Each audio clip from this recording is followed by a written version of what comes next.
Well, hey there, folks. It's me. It's Bubba T coming at you. Look here, another wonderful episode right here for you. I'm so glad you're tuning in. I got a great show for you tonight. Special guest. It's going to be an exciting episode. So stay tuned. This is the Bubba T Show. Let's go. Well, shackle my hands and call me an outlaw. Well, I'm proud of my rebel ways. I've raised hell since I was born. I raised hell till I hit the grave. Mama whooped my ass near every day. Well, I was a hellion, so she'd say. Well, I don't guess too much has changed, 'cause I still ride that hellbound train. All right. Welcome, ladies and gentlemen. I love you to death. Thank you so much for tuning in tonight. I got a very special guest straight out of Hickman, Kentucky, Derek Goodson. I feel very special. You are very special. It's funny because I've been trying to get in a room with you for like how many years now? Like you would, Yeah. every now and then you'd catch me in town or you'd text me and you'd say, "Hey man, we're doing some video. Right. Would you be interested in doing something?" I would absolutely be interested. Yeah. And here you are Here I am finally in the Nothing Fancy studio. This is great. Well, I really appreciate you coming out. I've always you can tell when somebody's creative. You know Yeah. what I'm saying? When they Yeah. got and that has always been you. Yeah. You're always looking for the next platform that you could put this Right. on. I'm glad that you found I'm a huge podcast. Yeah. I love podcasts. Yeah. And didn't know that it was so easy to create one. So I've been yearning all these years to do some kind of entertainment. And here it is. I'm proud of you. Yeah. Well, I Proud of appreciate it. I appreciate it, man. I love it. I enjoy doing it. And I'm so excited that all the community people have come out to support too. I had Jane, I had Trey Hopper, it's just the support's been wonderful. Well, I'm sure I don't have to tell you that there are a lot of interesting characters. There very much is. Yeah, here locally. And sometimes I think we forget that. If you would like to know all of the interesting characters, I would. You should become involved in politics. Well, a little bit at a time. I'm moving in there, I'm just saying that Yeah. you should have some political aspirations and you will meet everybody. Right. And Well, I am on the Hickman and Tourism Board now, or the Hickman Recreation and Tourism Board. I am a double T-shirt member of the Hickman Recreation and Yeah. Tourism Board. Right. It's something I enjoy doing, but look, when your kids get old enough to discover sports, Right. and they want to follow that dream, and then you buy a restaurant. I don't know if you know this or not. You may. I may. I think that you may have some background in this. Restaurants are a bitch. Restaurants suck. Yeah. But that you can enjoy them at the same time. No, like the wouldn't trade, the togetherness of Right. employees. We've got some great employees, and my wife has always wanted a restaurant, so Yeah. she's in her element. Me, not so much. Right. That Right. wasn't my thing, but she handles business up there, and it is it's a lot of business to be handled in a restaurant. That's the headache side of it, is the Yes. business side for sure. Yeah, and the people that come in there every day, God bless them. We wouldn't be there if it wasn't for them. And you got to Right. try to keep everybody happy. It's almost political. It is. Yeah. It is. But it's been good to us, and the people here locally have been good to us. So I won't complain about it too Yeah. much. And you know what? And I hate to say this, I really do. I have not once ate there. I've got, I've had some friends here just say I just haven't got up there to eat. Yeah. And I'm thinking, well, I don't. I come to Hickman for one thing. Yeah. Pick my daughter up, and then I'm back out. You're out. Yeah. And every morning when I take her, I see all the cars there, and I'm like, you know what? I'm going to stop in here for something. And then I look at the clock, and I'm like, damn it, I'm running late. I gotta go. Yeah. You know? Well, we Ashley and I talk about this a lot when you talk about the business side of a restaurant. Well, the business side of anything, when you have a small business. Yeah. It's what's different between Hickman and Fulton. Fulton is a pass through. Yeah. Fulton has a lot of transient traffic. Right. People passing through Fulton on the way to wherever. Yeah.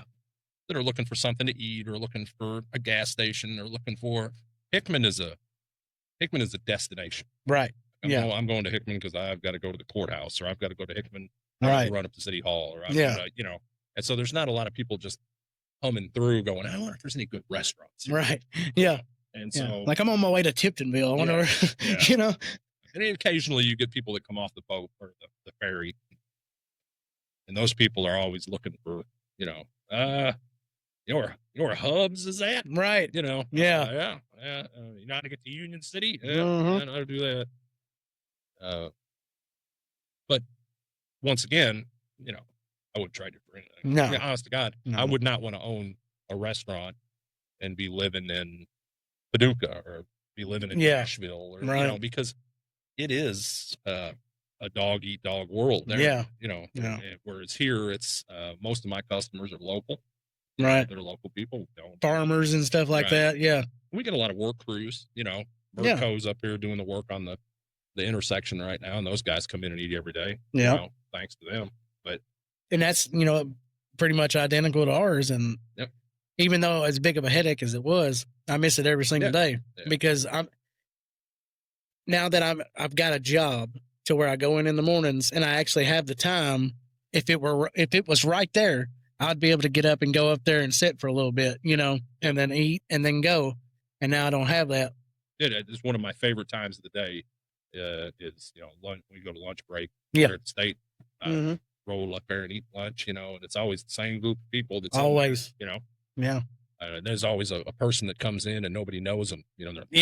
Who's that guy? Even in the kitchen, they're like, there's some guy. Yeah. My grandma was always the same. Who's that? The gossip in a restaurant's crazy, especially a mom and pop restaurant. A country restaurant, the gossip's crazy. Hey, I guarantee you, breakfast is lit at the Harvest Kitchen. It's always the same group of gentlemen that sit up there at the front table. Yep. There are some tales being shared there. My goodness. Yeah, the Harpies and the Bubba Harrisons, from the Casey Cafe. You come in, exactly what time they're coming in every morning, and you're like, well, if he misses, you're like, oh shit, what happened to Harpy this morning? Or something like that. Calling Harpies, everything. Yeah, everything good, buddy. It's Dennis Coffee. God bless him. He is as regular as you could possibly get. He is there at the same time every morning, and he'll actually tell Ashley, all right, I'm going to be here the same time tomorrow. I need the same exact. He eats the same thing every day. Right. And so Ashley's like, I've got you. I've got you. Just let me know if you're not going to be here. That's more of a problem. Yeah. So, that's great though. I mean, it's community. And I take it it's the normal, like say breakfast menu where you got the omelets and the sausage, egg, and cheeses and the pancakes and all that good stuff. You know what? I'm coming in the morning. Yeah. Come up there and eat. Yeah. If I wake up, I'm going to be there. Yeah. What time will that be at? What time I need to be up is like, I need to be on the road at 6:30. But, I am a manager now, so I get there at 8. How you like that? It's got its ups and downs. Yeah. Everybody wants it until they get it. Yeah. And they're like, wait a minute, this isn't what I thought it was going to be. Right. Then you go salary, and it's like you're in there 80 hours a week, but you're not getting paid for that extra shit. Hey, we're going to need you to work. We're going to need you to work every day, 4 hours over. Right. We got to get this order out. Got to get it done. Yeah. But I'm the guy that I can't leave my guys hanging. There's some managers out there that just don't give a shit. When it comes to 3 o'clock, it's time to go. Yeah. But me, I don't have the heart for it, and I can't walk out. So I put myself in those situations a lot where the company itself does not. Good leadership you know, so you lead by example. Well, right. yeah, I guess. But if you're doing the same thing they're doing and you're helping them produce what they need to produce, and you're a part of that, instead of just being the guy in the background saying, "This is what we need to do today, y'all." Hit it. I'm gonna stay up here and smoke cigarettes. And, it sit on my ass all day. Huge difference, especially, I've worked in a factory, in a factory setting. A lot of those guys collecting a paycheck. Yeah. So that would be refreshing. And it is. I've got a lot of loyal guys. You know what I'm saying? And that's part of the reason, because I jump in the trenches with them. Well, that is great in the fact that that you've got to give people a reason to stay. Yeah. Nowadays, especially more than any other time that I can remember. I don't know a single line of work where there just isn't some type of shortage of people because nobody, it isn't what they thought they were going to do. Well, I got a job, and I don't want this job. I want this job, the next job, the next job, and my favorite one is I got to have a job for court. And then when court's done, they're done. That was my favorite one. Yeah, you got to sign this paper right here. So thank you very much. Hey, I'll be back on Monday. Yeah, I'll see you Monday, buddy. Yeah. Never see him again. Yeah, that's tough.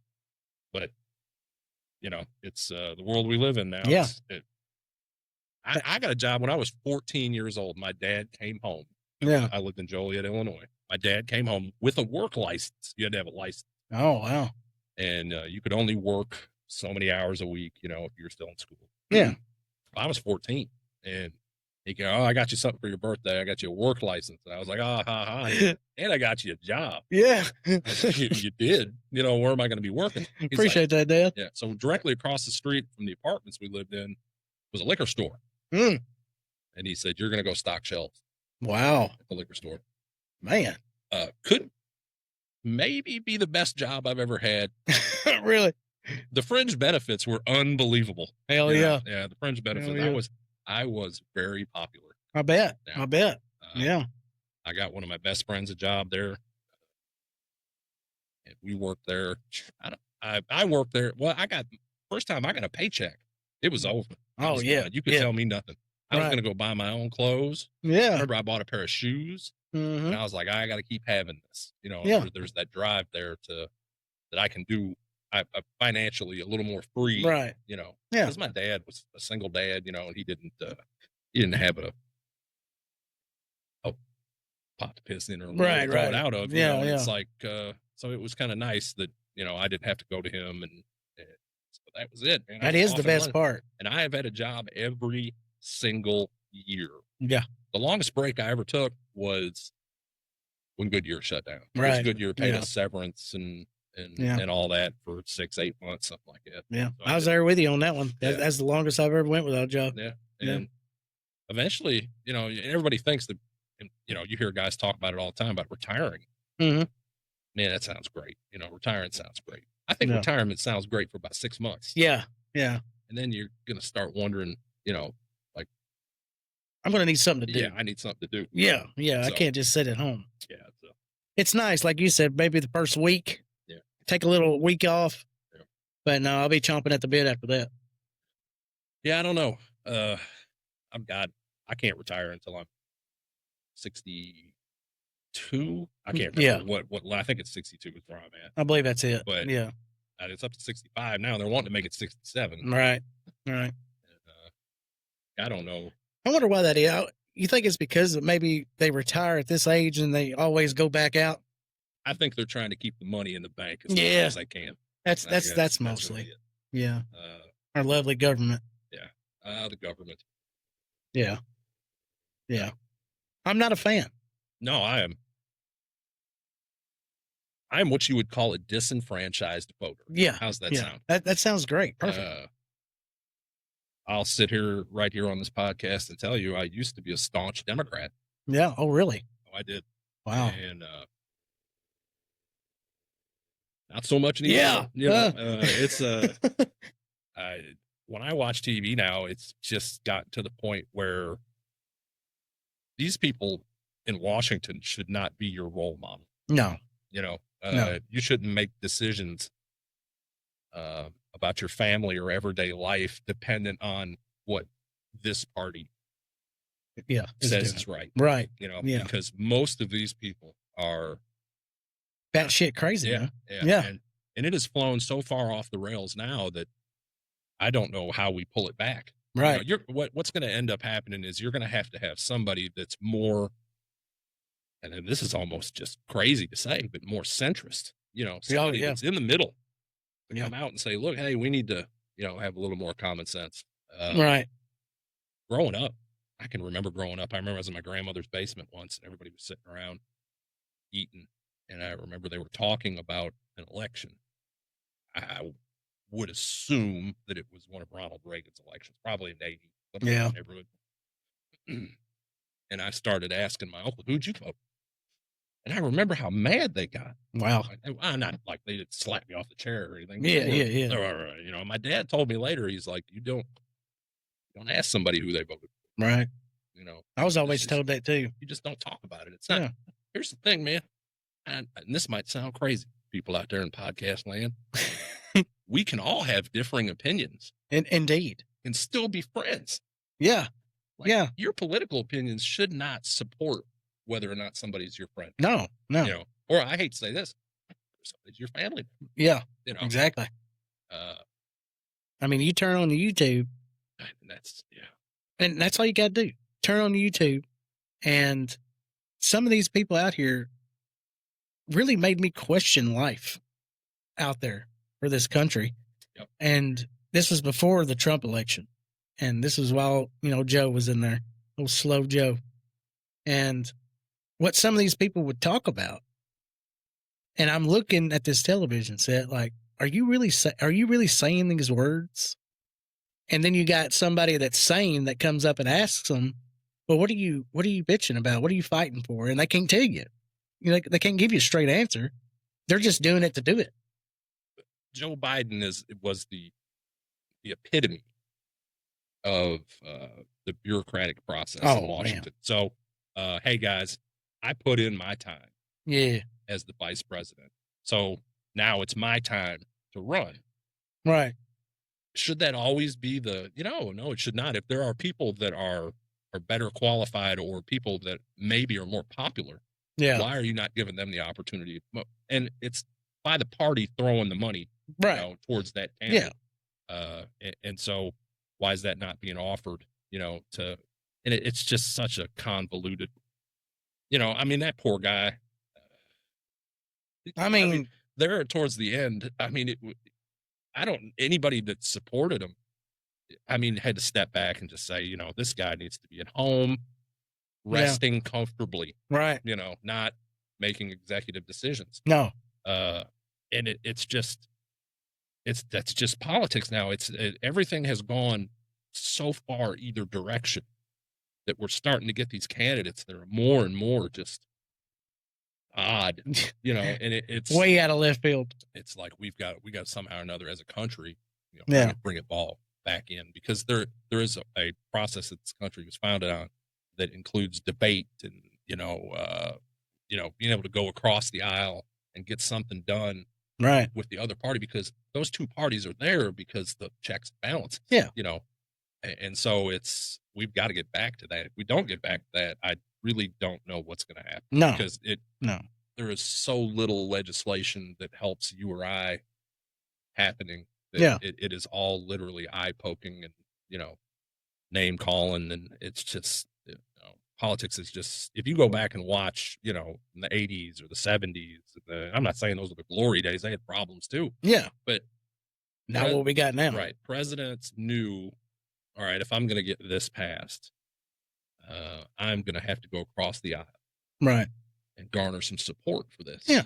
And that is the way it should be. Right. And that's whenever you plead your case. Yes. Yes. And you make debate. Yeah. You make sense of your idea. And we're just so far from that now. Yeah. And I would sound like the old man if I said that, I really believe that there's just too much information. Yeah.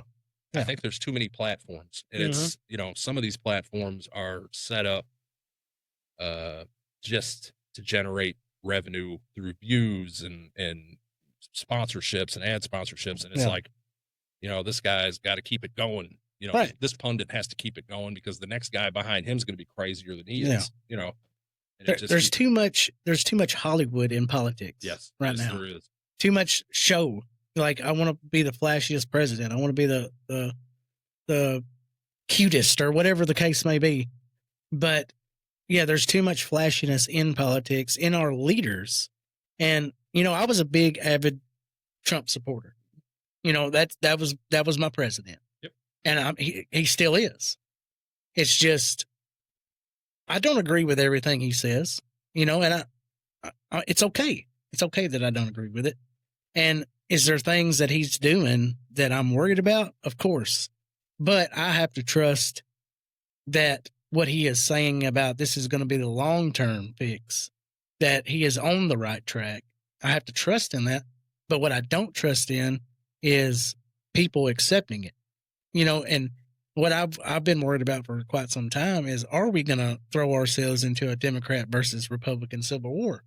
Because that's what it kind of looks like sometimes in these bigger cities, even with the Tesla deal, they're out there burning Teslas down, I mean, that's violence. I would burn one just because it's ugly. Yeah. It doesn't have anything to do with who there's nothing cool about the truck at all. Thing I've ever seen in my life. Like, who makes that? Who sat down there and drew this truck and was like, this is really going to take off? I saw a TV show where it said, okay, if you had an 8-year-old draw a truck. It was like Elon said, all right. That's what we're going to make. Yeah. Yeah. What do you think about it, X? You like it? Yeah. I don't get it. The car, I like the car. Yeah. The car is pretty cool. I like the idea of an electric car. Yeah. Do I think that I'm ready to pay the money to hope to God that when I go, anywhere around here that I don't, that I'm not on the side of the road. Right. Now begging for a plug-in. I've always said, if they could get it to where I had 500 miles. Yeah. That's about what my, Jeep will do right now when I fill it up. If they can get to that point where I've got 500 miles to decide what I'm going to do, then I will probably buy one. Yeah. It'd be worth it. Yes. But until that point, some of them out there, $250. Right. And then there's all kinds of caveats about, $250, but you got to charge it with this supercharger. Yeah. If you don't have the supercharger, you can only charge it to 80%, and then you can only get, 173. Right. It's like, all right. Yeah. Or it's going to take 8 hours to charge. I mean, that can't happen if that's going to be your only car, But I believe, that's all within the next 10 or 20 years. It's all going to change. They make batteries now that every month, that are twice the battery of the battery before, and it's just a matter of time before we've got batteries that last incredible amounts of time. Now, what the hell we're going to do with those batteries once they run out of charge is a whole other conversation to have. But because the direction that this country is taking as far as technology is nuts. Well, hey there, folks. It's me. It's Bubba T coming at you. Look here. Are you a parent that's finally got a child in a sports team? You finally got the team name and you finally got the number and you're wanting a T-shirt to wear at all the games to embarrass them? Or maybe you got a family reunion coming up and you want to make a shirt for the entire family to have whenever you're partying it up at the park. Or maybe you got somebody's retirement coming up and you want to make a big old banner to celebrate. Look here, I got the place for you. HD Graphics, 323 Carr Street, Fulton, Kentucky, 42041. Look here, they'll hook you up on anything you want.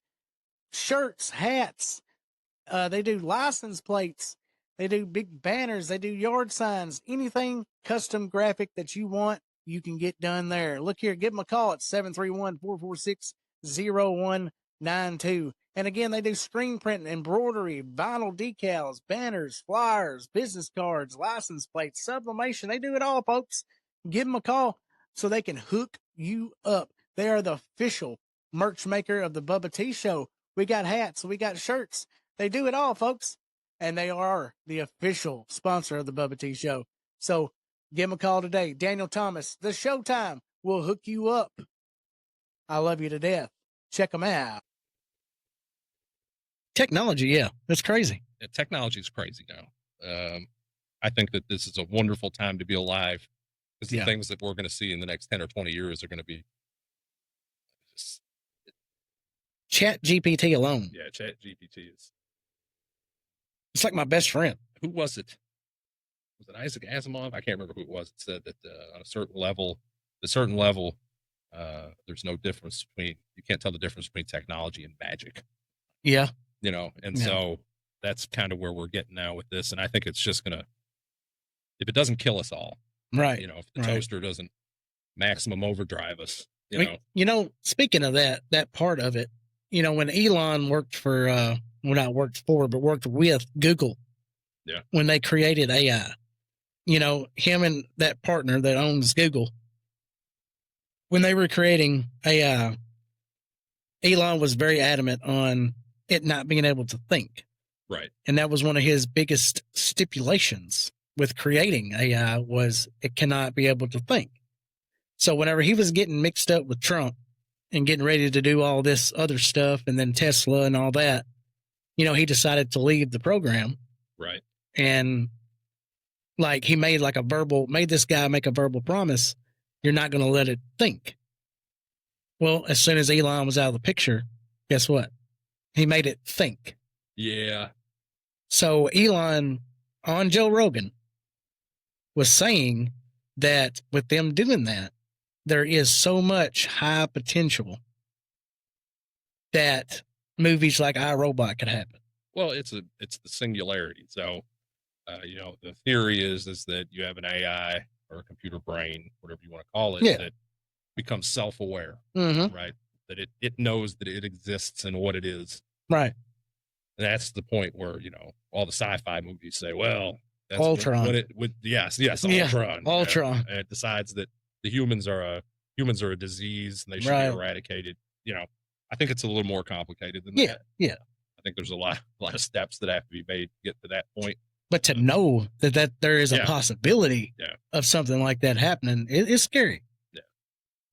So, you know, 15 years ago, 20 years ago, I remember listening to Joe Rogan and they were talking about the Turing test, you know, which is a test, an AI test, and to see how self-aware an AI is, and is it actually thinking, and is it, you know, or is it just operating on its code, you know?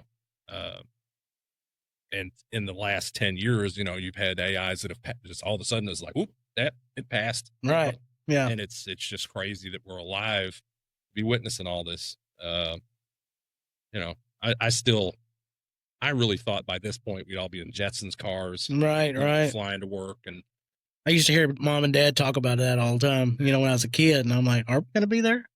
We did make it to the electric car, though. We did make it to the electric car, and they do have what I call the giant drone car. Yeah. You know, still looks unsafe as shit. I need something where I can get in it and shut the hatch and push a button. Right. Say, take me to Hubs. Yeah. Take me there. You know. Yeah. I'm going to take a nap. That's what I need. I don't want to have to fly, and I'm not a pilot. I hate flying. I've never, you know, that's something I'm really interested in doing. Mm-hmm. But, yeah, you know, if it was available. Right. And, you know, price. I think they do have something like that in the works now that they're just testing. Because the government is such a mystery on everything anyway, but because I truly believe that they've got certain things that's locked away that would make society easier, but they don't release it because of money. Like it would make them lose money. Right. Like say cures for certain diseases. Yeah.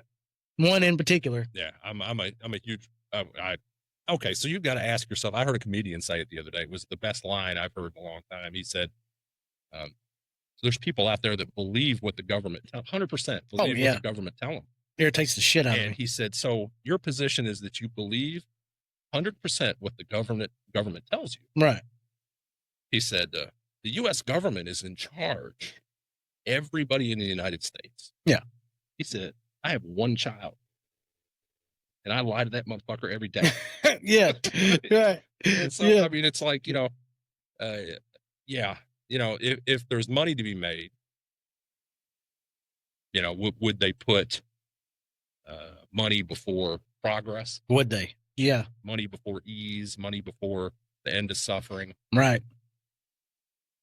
You have to believe what type of human beings exist out there, you know, and it's hard if you haven't met a lot of people that, or if you've never met people of that caliber, you know, and there are people of that caliber. Yeah. I mean, just this year alone, on light that's been shed on certain people, you have to ask yourself, is there really people like this? Because in some instances, these people are even worse than murderers, you know, in a certain way. Not realistically, but for somebody to be able to be as crooked as they are, what length would you go? Right. You know, and it's scary. I try to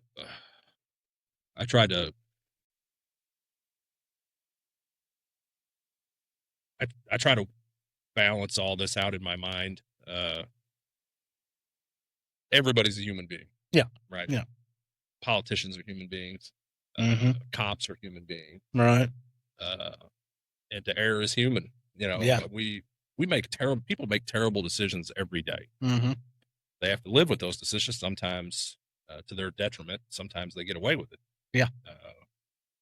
But you have to believe that those people exist, and you cannot sugarcoat things and say, well, surely he wouldn't do that. Right. Or they wouldn't do that. I couldn't tell you how many times I've said that. You know, but the truth is, and maybe it's a long time in law enforcement, and I'm used to seeing people do terrible things to the people that are the closest to them. Yeah.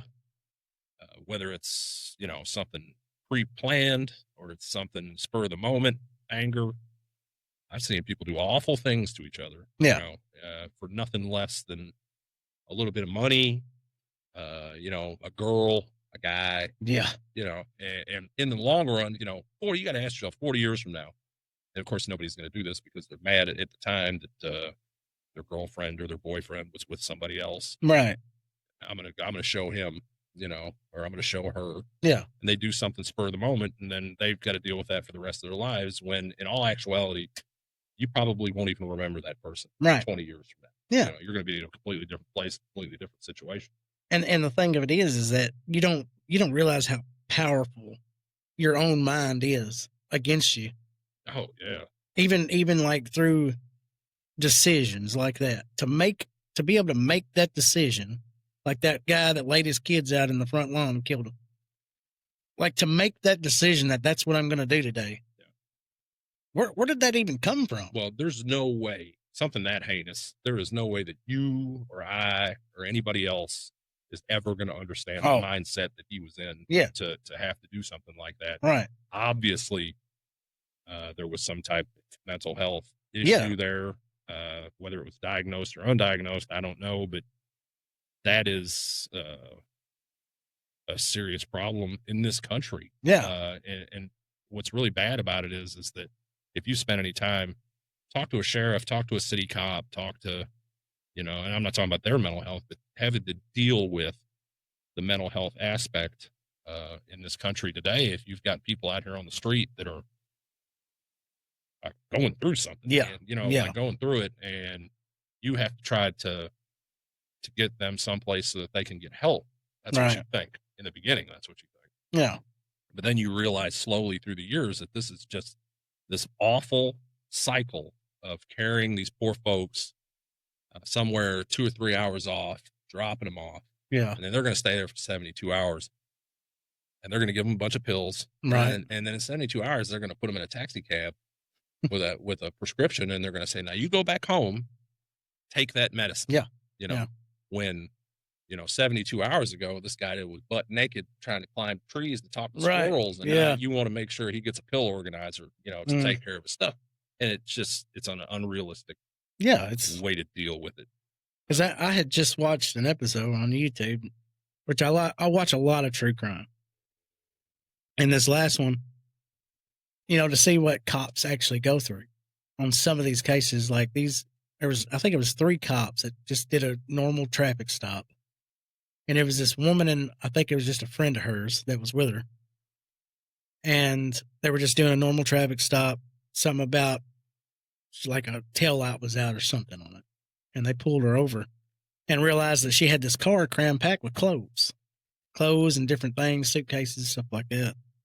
And she's been living out of her car. And well, the opportunity like presented itself when they took a whiff of maybe marijuana, I think is what it was.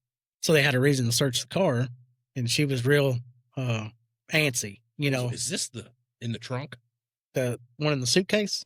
Yeah. Yeah. Yeah, I watched that. Yeah. Like, to open that up and see that, like, you can't imagine what they're going through when they see that. And that one poor cop, I mean, he was tore up, you know. I mean, that really broke him. Well, you know, what broke him wasn't the dead body, because cops see a lot of dead bodies, and it's not, you know, that's not what broke him. What broke him was the realization that somebody did this. Yeah, that this happened. Yes, this situation is somebody here. went through all these steps to get to where they're at right now. Right. And how could somebody do that? Golly. And, you know, and what's really crazy about it is the longer you do it, I did it for 22 years, and the longer you do it, the more numb to the visual aspect of it you become. And then, but you know, then the things will sneak up on you. You know, if you've got a woman that's been beaten beyond recognition, if you've got a child that is somehow involved in that crime, whether it's you know, abuse or neglect, or, you know, that's what, and you don't see it coming. You know, you're like, the cops, you know, cops decompress a lot, like a lot of us do. You just don't realize it is that you talk about it. Right. You know? And so usually what would happen is it's a pretty stressful call, something terrible, you know, and then you're back at the parking lot, everybody that was on scene, and you're laughing, and you're, you know, oh yeah, and then oh yeah, he came in and did that, you know. Yeah. You're trying to make some type of sense out of what you just saw. Mm-hmm. Trying to process it all. Like group therapy, you know, and it's you know, the same way for EMS and for fire and for anybody that does anything on a daily basis. You know, soldiers, I've known so many, there's a lot of soldiers that become cops, you know, and they usually have the darkest sense of humor, you know, and it's like, but they earned it. Yeah. You know, like they earned that sense of humor. And it's it might not be PC, but it's the way to deal with it, you know. And there should be, you know, cops shouldn't be afraid to go talk to somebody. Right. You know, it's a macho thing, you know, like, and you don't want to. In my life, I've talked to a few therapists, you know, and it's like, I don't know, a couple of them were weird. Yeah. And then, you know, there was a couple in my life through the years that I talked to that they're just normal. Right. You know, I think it really, honestly, the more clinical it is, the worse it is. You know. Yeah. But when I seen a therapist, which I see one now, you know, because I was thinking about movies. You know, I was thinking it was like the movies where you lay down on the couch, you know, you talk it out. Start the timer. Right. And the therapist is listening to your problems and then just kind of giving you insights on different things. It's not like that at all. It's not like that at all. It's like you're just talking to somebody else. Like you have a license to talk to somebody and you get paid quite a bit of money to talk to somebody. They're just kind of, you're the one dictating the conversation. Yeah. They're just kind of steering it one way or another. You know, it's, I mean, I would say that for a lot of people, it would be very refreshing. Yeah. But there is the stigma about it that, you know, I can handle my own problems. Mm-hmm. No, you can't. No, you can't. And to have that one person though that you can talk to about absolutely anything is a certain type of feeling. You know, I mean, it really helps. Yeah. To be able to get that out and get somebody's feedback from it that you know that's not going to go out to the world. Right. You know. And that's what I liked about it. You know, with me being a recovering addict, I had a lot to decompress, you know, on that aspect of it. And, you know who's got the most opinions on addicts? Who's that? People that have never been addicted to anything in their entire life. Dude. Like you get that same speech. Like, won't you just quit? Just quit. It's a choice. Yeah, it's all in your head. Yeah, I've heard it all through the years. And, you know, hey, man, my greatest stories, you know, from being a cop, you know, it's not arresting somebody. I mean, there were some fun things that, you know, his pursuits were always scary and fun, you know, and that's all great and stuff. But the things that I took with me when I left was the people through the years that I've seen just absolutely bootstrap that shit. You know what I'm saying? Pull themselves up. Right. Out of just the absolute lowest that they could possibly be. Yeah. And be something and be successful and, you know, find that drive again and put that energy towards, you know, something in life. I don't think Wayne Collin watches the podcast, but we'll use him as an example. I know I got a call one day for Wayne out there and I went to his house and he was struggling and we sat in my cruiser for 45 minutes to an hour. Yeah. Talking, you know, and he went and just flipped the script, you know. Right. He comes in a restaurant constantly and I see him. He's always out here, you know, spreading the word of the Lord and visiting people. And it's just like, you know, like, yeah, that's good stuff, you know, like that. And I'm not saying that I had anything to do with it. He did all the hard work, but to see somebody, you know, turn themselves around. Like there's nothing like a good success story. No, there isn't. And there's a million stories of absolute misery that I could, you know, sit here and tell you, but that really isn't what I took with me. Because I really want to be an advocate for, you know, addicts and stuff like that because, you know, Fulton County for the longest has just been riddled with, you know. Well, I mean, if you don't have joy in your life, if you're not doing something that brings you joy or there's not something in your life that brings you, you know, whether it's what you do for a living, your family, your whatever, your financial situation, whatever it is that brings joy to you, if you don't have that, it's hard for anybody to have an opinion on, well, you know, they started smoking this or taking that, you know, and it was like 99% of the time it's some void that somebody has that causes them to do that. Yeah, exactly, you know? right. And you got to figure out what that void is, and that isn't I've seen some hellacious battles with it, you know, but I've seen people that fought it for a long time, you know, and finally it's just, you know, and it's never be able to turn it off. Yeah, and it's tough. And that's what I'm trying to get that message out because for the sobers, you know, the sober people out there that has, you know, struggling family members that are addicts or even friends that, I mean, they're going to judge them. There's no way around it. You're going to judge. But the only way to help them is to be there for them, for one. You know, give them the best advice you can. Preaching to them is not going to help a thing. Nothing. That's just going to push them farther, deeper in because they need tender love and kindness is what they need. Whether they deserve it or not at the time, that's not going to matter. You preaching and cussing at them is not going to help a damn thing. Trying to find them some help. And there is a point. There is people out there that just don't give a damn and they're going to do drugs whether you like it or not. There are those people. And those people, you're not going to help. You're not going to help alone. Only God can help. But if you do have somebody that is wanting help, that is the best way to do it is to be kind to them. Don't judge them. Try to find them the best help that they can get and pray for the best, you know. You know, there's two ways it's going to happen. Yeah. And statistically, one way works better than the other, but you got to hit rock bottom. Oh, yeah. You got to have that last thing that you're going to lose.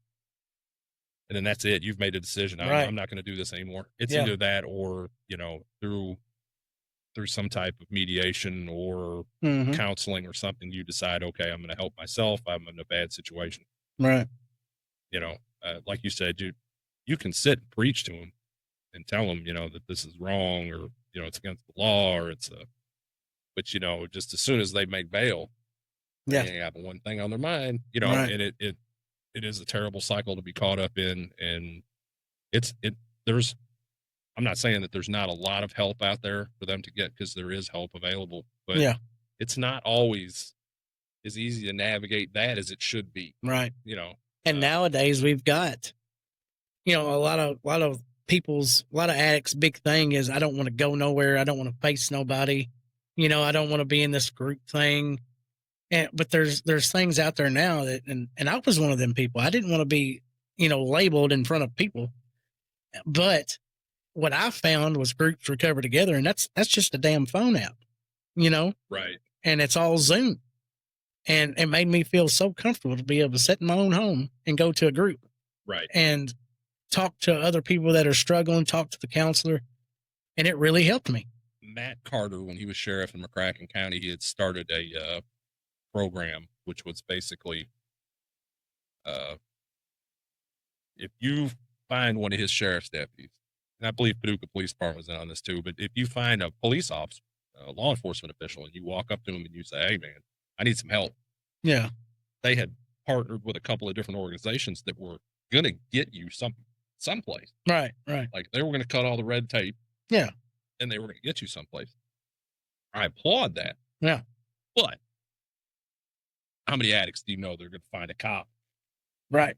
And be like, "Hey." Yeah. You know, because in their mind, they're thinking, well, if I go up to him, I'm going to jail. I'm going. Yeah. Yeah. You know, right. So yeah, that's but I mean, every little bit helps. And that's kind of a small dream of mine, is to be able to build a place here in Fulton County, just a center that somebody can come to ask for help. Yeah. It's not a cop. Yeah. You can come in and I will find you the help right then. You know, I would love to have something like that here. I know that West Baptist Church. What is that? What's that, Trey? Celebrate Recovery. Celebrate Recovery. Yeah. I went to that when it was here at Casey Baptist, and you know that's a great thing. That's a great. I hear a lot of people talk about it, and I hear good things. Yeah, I know the court likes to, Judge Langford specific really likes, right? People to attend that, mm-hmm. and I've seen some success stories come out of it. But there needs to be more of that. Yeah, there needs to be a lot more than that. Yeah. There's a lot of people out there, and that's always been another thing, is that you never knew where you were going to find it. Right. Sometimes you found it with people that you didn't expect. Yeah. And those people, there's a whole other level, right, that you don't even look at. So you've got somebody out here that's addicted to somebody. Everybody knows, that this person's got a problem. Right. But what about that person that's a functioning addict? Yeah. Can go to work every day, mm-hmm. and is stuck in this cycle that's slowly eating them away, and those people would be the ones that would, they're going to have a hard time. Right. Just one admitting to anybody else, yeah, that's what's happening. That they've got a problem to begin with. Yep. Yeah. And that happens a lot in alcohol, Yeah. A lot of people don't want to face the reality that they have a problem. Yeah. Well, alcohol is a whole other, even though it's the same, it's different, because, just like everything, if you want some meth, you can't go to the meth store. There's no meth store. There's no meth store. Yeah. But there is a liquor store. Yeah. Just about every place you go. And alcohol is a beast, man. Yeah. In the group that I've joined, that's what they teach. Alcohol is actually the worst drug on the planet. It'll straight up kill you. Yeah. And it's worse. Yeah. It'll kill you. It's worse than coming off of meth. Yeah. You'll have seizures and everything else. Yeah. I've seen terrible, mm-hmm. alcohol withdrawal. And it, like I said, it's when you go to Walmart to buy some bologna, right? Yeah, you walk right past the aisle where all of your drug of choice is. Yeah, so just easy. Yeah, it's a whole different beast. But so you was a cop for 22 years. I was. Yep. So I'm sure your head's full of good stories. Then what's the worst thing you ever had to do, or worst case you ever had to deal with?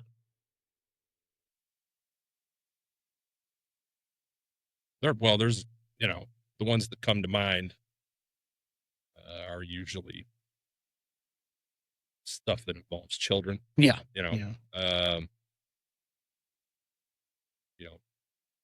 Child abuse. Right.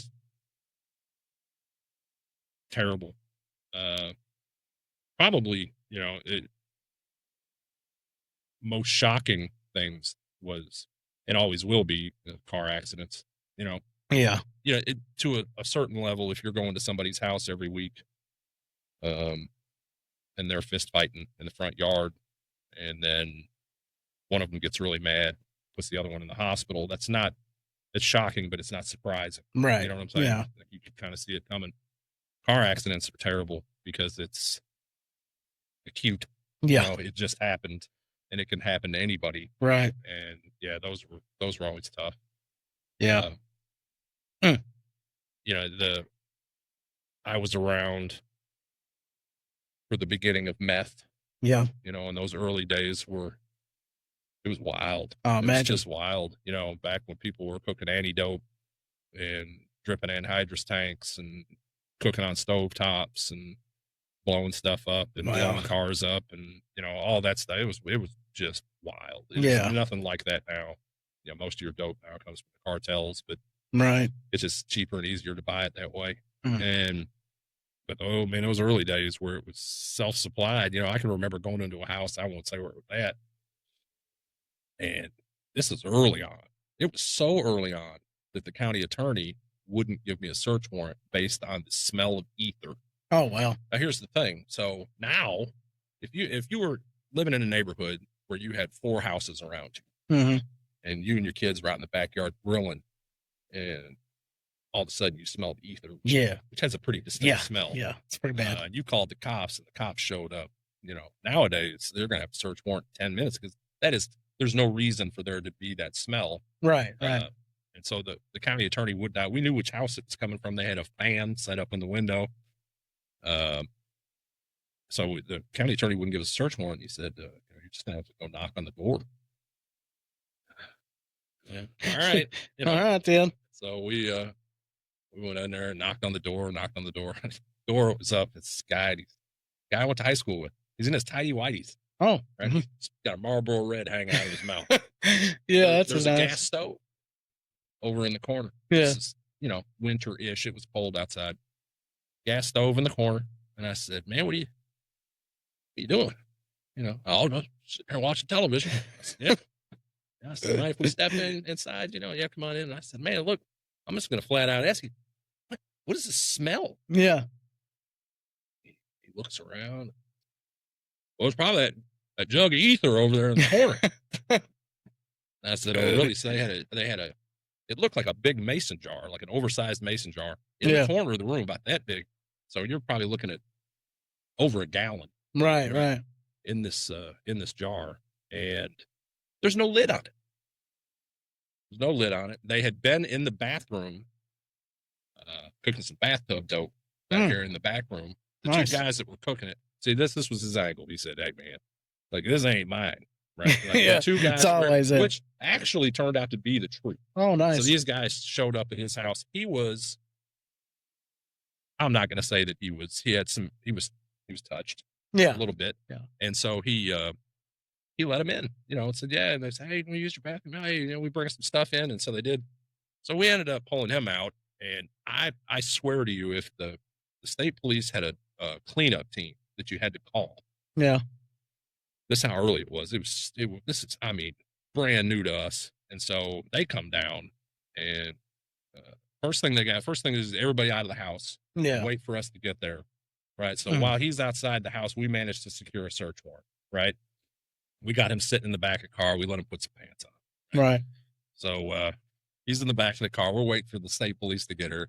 And they finally show up. We've got our search warrant. Everybody goes inside. The state police are like, there's enough ether in this house to blow this house up and every house on the other side of the Damn. house. He said, we're talking smoke and crater in the earth, you know? Yeah. And I'm like, oh my God, you know? So they get all that taken care of and we go back inside. And then in the back bathroom, there was, you know, plastic bags full of lithium strips and I mean, all the little things, you know. Everything that's needed, huh? And it's just like, really? Right here? Right here. Right here. Yeah. Couldn't find a farmhouse out in the county somewhere, you know, like right here in the middle of town. Yeah. So yeah, that was a pretty big deal. You know, those big labs back, you know, early on, I remember pulling a car over and these 2 little sweaty guys in the front seat, you know, like, hey, what are you guys doing? You know, you're from Missouri. What are you guys doing down here? Oh, we was visiting some friends. Where you visiting them at? Oh, up the road up there. Oh, you mean by Bardwell? And he's like, yeah, up by Bardwell. I'm like, Bardwell's down 51 Highway. That's the way to Columbus, you know? So, you know, we got this chemical smell in here, you know, and that pop trunk. There it is. There it is, you know, and it was just, you never knew when you were going to run into it. But I was working for the Fulton County Road Department one time, right after the ice storm. Right after the ice storm. And we were doing one of the ice storm cleanup, where we were just cleaning up all the branches and shit that had fell. And we were somewhere out there by Crutchfield. Yeah. And we were going over this overpass, and we had to weed eat it right there. So we got out and we started weed eating it. And I looked down in the ditch, and it was a pretty good sized ditch that run underneath that bridge. And I was just kind of looking at it, and it was a Ziploc bag, like one of the 2-gallon Ziploc bags, and it had some shit in it, and it was just sitting up perfectly right, and it was zipped at the top. And I'm like, what is that? And I looked a little closer, and it had aluminum foil and all kinds of other stuff in there. So one of the guys that was working with me, he jumped down there, he grabbed it, brought it back up. He said, dude, I think this is like cooking meth in here, because that we smelt it, then. So we called the cops, and the cops come out there, and sure enough, that's what it was. And inside this bag, not only was the meth being cooked, but it was his driver's license and some of his personal mail. So they knew exactly whose it was. You got to give it up to that guy, right? You got to give it up to that guy. So yeah, one of the first dripping cases that I worked, there was so I don't know, you know where Farmer's Gin is at? Oh yeah. So Farmer's Gin sitting there. I think there was 300,000+ gallons of anhydrous sitting there at any given time. And so if you go off the property from Farmer's Gin through that little tree line right there, you pop out on the golf course. Oh yeah. So these guys had come from Missouri, and they had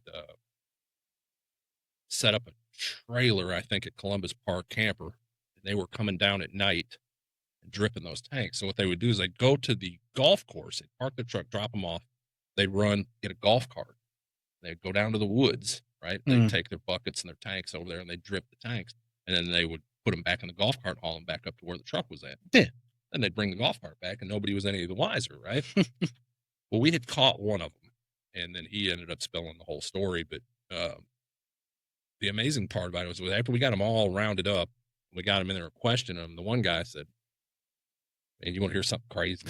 I was like, "I always want to hear something crazy." And he said, the second night that we were here, and they'd been there for about a week. Second night that we were here, we had got the golf cart, and we were zipping down the hill to the tree line. And we got right to the tree line. We saw something flashing at us, and it was 4 guys in a golf cart coming back at us. Yeah. With the tanks on the back. Oh my God. And he said, we just drove by each other and looked, threw our hands up.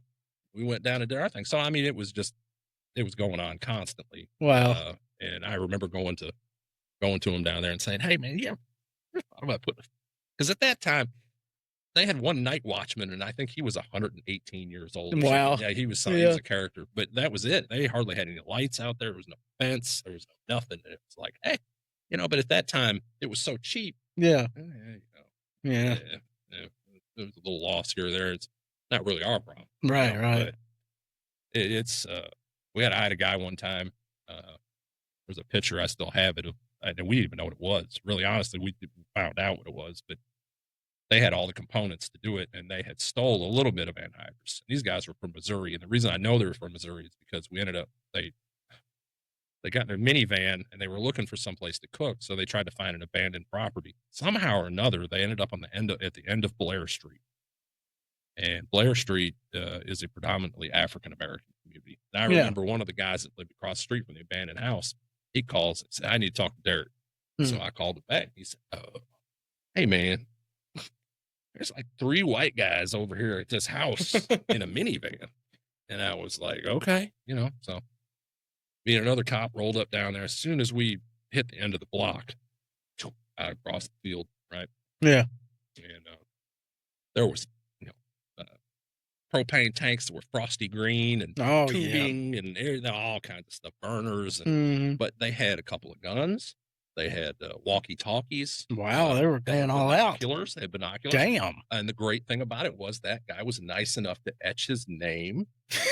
His name and what city he was living in. Wow. On all of that stuff. So we appreciate that. Yeah, we appreciate it, buddy. Thank you. That greatly, because it saved us a lot of time. But, those days it was wild. Drugs will make you dumb.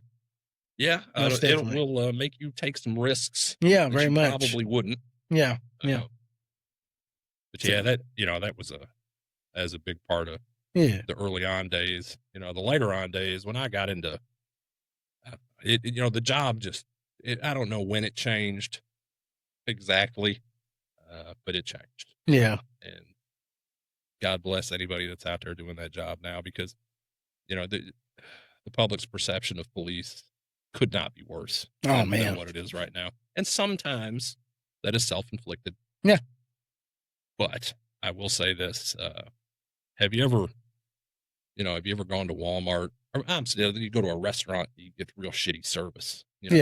Person's having a bad day, something like that. You leave there with a bad taste in your mouth. Like, that was kind of jerk. No tip. Yeah, no tip for you, cops are the same way. Yeah. There's so many interactions with police every day that it's just nobody talks about that part of it. No. But you have all this information now. Yeah. And, it's the whole thing just changed to the point where as soon as you got out of the car, and I never tried to be, anybody that ever dealt with me as a cop, I never jumped out of a car in my life and been like, aggressive, right. Overly aggressive, like that shit never works. It never works, and I worked with a bunch of guys that that's who I wanted to work with. I wanted the guys that were good talkers, that could de-escalate a situation. Mm-hmm. Not the guys that got out of the car already wound up to 11. Right. Yeah. And that was always, because it never ends well. No, it never does. And it's always a struggle. And so that started to become more and more prevalent. Not that the cops were turned up to 11 so much as the people were turned up to 11. Yeah. You'd get out of a car, just a basic argument, and you'd say, you ain't going to shoot me. Yeah. Yeah. I'm not. I had no plans on shooting anybody. Right. Like, I don't, it just started slowly changing into, I know what you guys are about. And 98% of the time, you can read a person. Yep. If you're paying attention good enough, you can read how it's going to go just by their first word, really. And, that's what I was talking with Trey about too. And, you can get on YouTube and see all the worst cops in the world all the time. And most of the time, they're just either fresh out of the academy, just cock strong, ready to get out there and deal with people. And then you got those ones that you can just tell those are good cops, right. Just by the way they talk, way they present themselves. And then the other ones, they're just out to make people's life shit, Yeah, in my opinion, here's my opinion. Right, wrong, or indifferent. Give it to me. Here's my opinion, right, wrong, or indifferent. So the guy's shift that is a Louisville Metro cop, and he goes and does his 8 or 10 hours in Louisville, is completely different than my 8 to 10 hour shift here in Hickman. Yeah. There are some pros and cons to each of them. Right. Is the guy in Louisville going to be a little more high strung? Yeah. Yeah.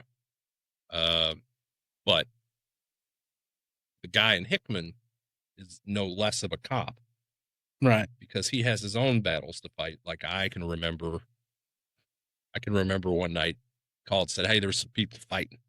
Yeah. On this street here in Hickman. I was only guys 2:00 in the morning, And so I pull up to the end of the street. I look down the street, and there are no less than 30 people standing in the middle of the road just throwing hands. Right. Handing out 2 pieces. And it was just like, damn, I'm like, oh, here I am. Hey, I need some backup, Well, here's the joke with your backup. You're going to get one of 2 things. You are going to get the guy that, puts his Class A's on, sure his butt is straight. Yeah. You know what I'm saying? He shows up, he's 10-8. That's not the guy I wanted. Right. I wanted the guy that showed up in his damn house slippers. Yeah. With his damn pajama pants on, a half-assed uniform shirt with a gun belt hanging off because he ain't got no snaps on it. that's the dude that you wanted because he was going to get there quicker. But quick in Hickman was, if you were lucky, somebody might get to you in 20, 25, 30 minutes. You know what I'm saying? Like, and when I lived in Clinton, or when I was a cop in Clinton, sometimes it was worse than that. There had been times that I've called for backup and they met me at the jail. They called and said, yeah, that whole thing happened, and it's just a different breed. And I'm not saying that cops in the big city don't call for backup and it takes a minute, but there are other cops in that city. Yeah.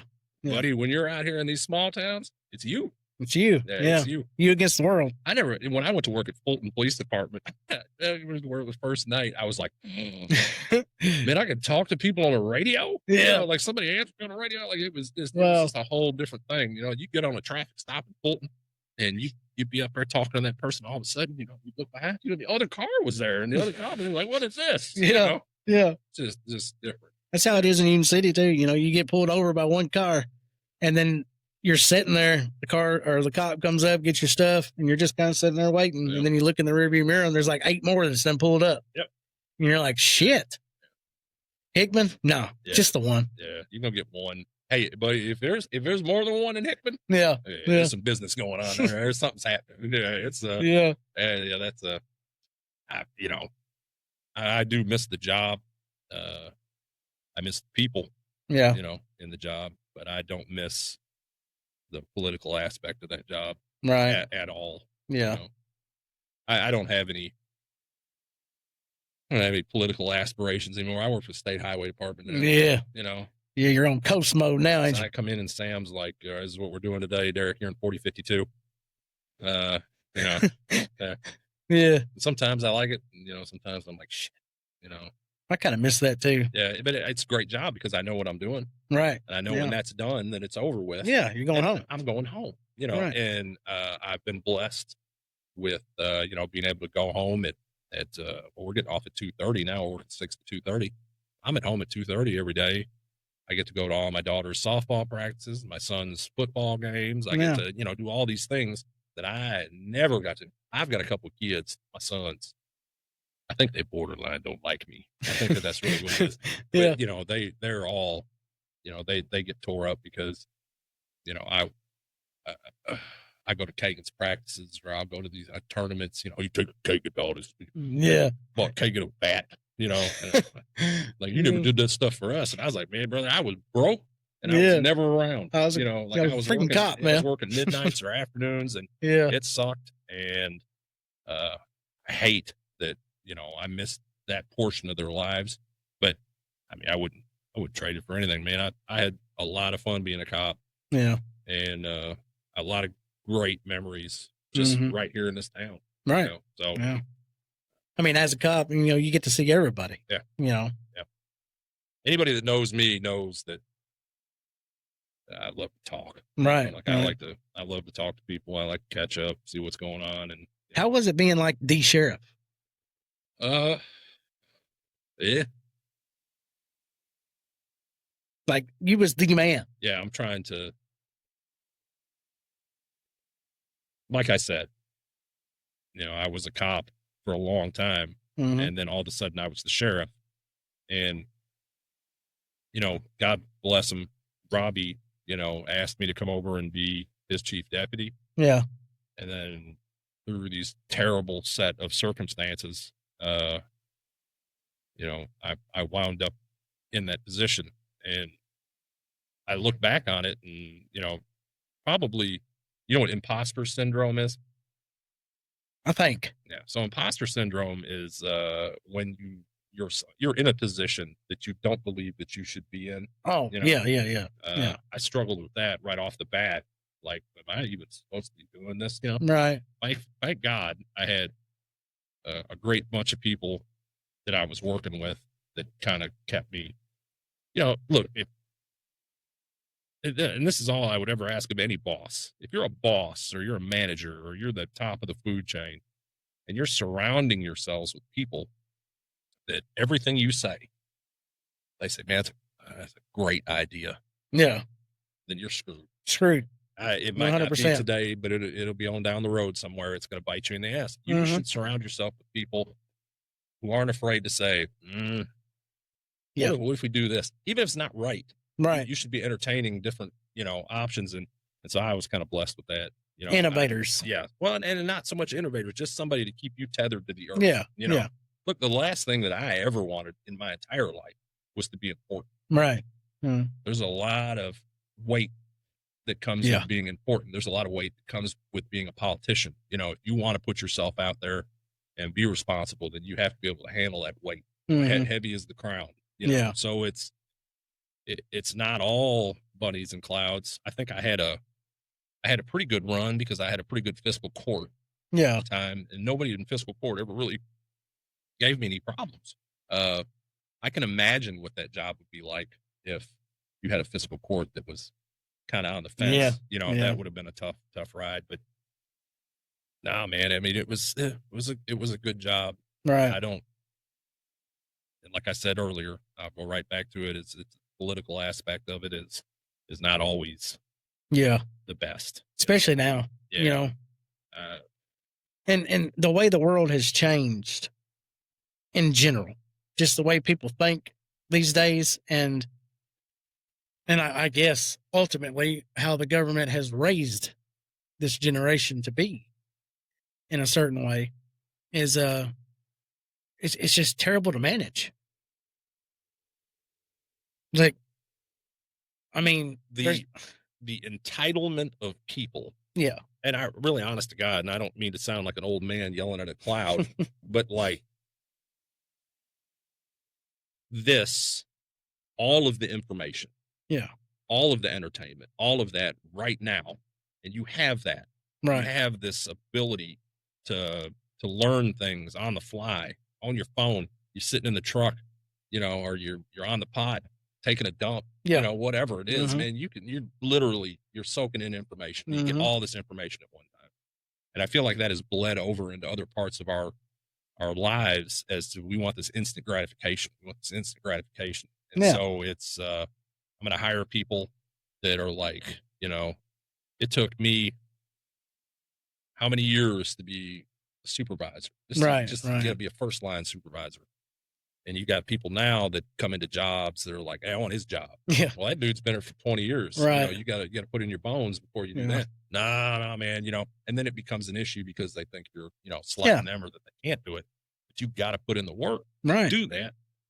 The know-it-alls too, man. And so, that's, I can't tell you how many people that I've talked to just this year alone that's fresh out of either college or fresh out of high school even.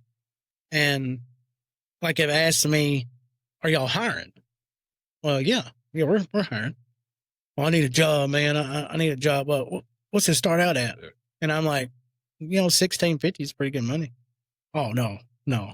I need to have at least $20. Yeah, $20. Yeah, $20. For what? Yeah. Like, what are you worth? Yeah. You got to be worth that money before you can make it. Yeah, it's and some of that is it costs more to live now. Yeah, it does. Things are more expensive. I understand that, but at the same time, I took this job at the State Highway Department. When me and Trey took the job, we took it at the same time. It started out at $15 an hour. Yeah. All right. Right. We've since raised it. Now these newer guys that are hiring are making more than that. But the great thing about it is the longer you stay, the more money you make. And it's, and the more experience you get under your belt, the stuff you learn. Yeah. I think Trey makes 50 cents less than everybody else. But I don't know why that is. Yeah. But, it's a good job. I don't know that I've had a job where it's just constantly laughing, because it's somebody does something every day that you're right. It's just funny. Never a dull moment. No, good group of guys to work with, and nobody's super serious, and it's, we get the work done and we cut up and have a good time. And that really makes a difference on a job that you have, a job that you enjoy having. Yeah. You can get up, go to work every day and not worry about a thing other than getting your job done. And then, your normal worry and stress of bills and stuff like that. But, being able to go to a job that you enjoy and enjoy the people you work with, that really does a lot for a person. Yeah. Your mental health, like, and people ask me all the time, well, how do you know, how are you doing? You know, you're not a cop anymore. You know, I gonna get back into it. I'm like, no, I'm good. And they're like, well, you know, I'm just, you know, in my head wise, I'm in a whole different place. Yeah. You know, like wellness than I was. I mean, there was some serious stress that came with that job, and it's just like that's all gone now. You know, it's all gone now. I worked for the state myself for 4 years, you know, and I do regret leaving, but I was stuck at 1325 for that whole 4 years. I know money's not everything, but it is something. It is something. You've got to get to a point. And I not that I'm some sage of knowledge or something, but like Trey and Cullen are in a completely different boat than I am. Yeah. You know, these are young guys that are just starting out their careers, and Cullen's got a family. You know, it's just everybody wants something different from the job. Yeah. And is money as important to me as it is to him? I mean, it's important, right? But it's super important to, you know, to somebody that's a little bit younger than I am. Yeah. And so I don't fight the same battles in my head every day that they do. Right. But, you know, as far as a legacy job goes, I don't know. You know, as far as I can tell, it's pretty good. Yeah. You know. Yeah. It's a good retirement job for sure. Let me run shit, man. You know, like, hey, get on this piece of equipment here and run it. Right. And you're like, all right. You know? And then it's there to even practice on. Yes. You know, when I was at the state barn in Hickman County, you know, I didn't know how to run a backhoe. I lied my ass off to Tommy Ingram. You know, my first day, he's like, "Have you ever run a front end loader before?" I'm like, "Oh yeah, yeah. Who hasn't?" Yeah. I thought, okay, he's fixing to tell me to go get some rock, you know, put it in a dump truck or something. I can learn that right now. Yeah. No, he wanted me to drive it down the road and go to another location. Oh. I thought about it for a second, but I'm like, he'll never put me in it again if I tell him I've never run one. Yeah. So I'm like, yeah, I can do that. So in the state barn area there, they all drove off, went to the lot, and I'm like, I got to learn this right now. Yourself a quick lesson right there. I jumped in there and I'm like, I'm driving it around. I'm like learning all this stuff. And by the time I got up there to the site, I knew how to do it, you know? Yeah, it's you know, I've driven the joke of all jokes. I had my CDL. You know, I drove a truck for a while after Goodyear shut down. And had my CDL, and I got back into law enforcement, and I was like, I'll never need this again. Yeah. And so I turned it over, and lo and behold, here I am. I get hired at the state highway department. They're like, hey, you got to go get your CDL. Yeah. Oh, great. Right. So I got a funny story about a CDL on that aspect. That's how I got mine. I was at the state barn, and you know, you got 6 months to get it. Right. So, 5 months and like 29 days, I got it. I failed it like 3 times, you know, and I failed it so many times and I almost lost my job that I had to go all the way to Owensboro to do the driving test. Oh, man. I had to do my driving test in Owensboro. Nice.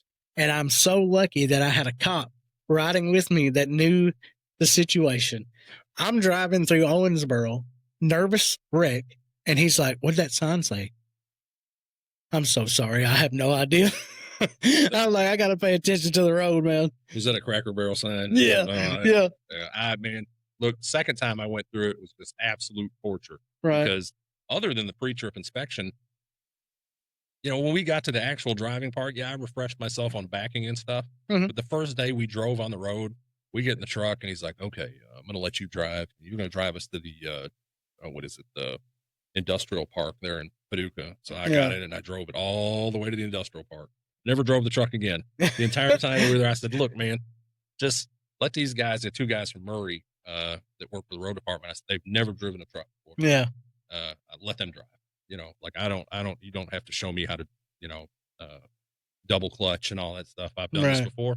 And so I never did. I never drove again. But, you know, it was torture because it was like, man, it was like 4 weeks, 5 weeks. And it's, you know, just like, I can't believe I'm doing this again. Yeah. But hey, let me tell you something.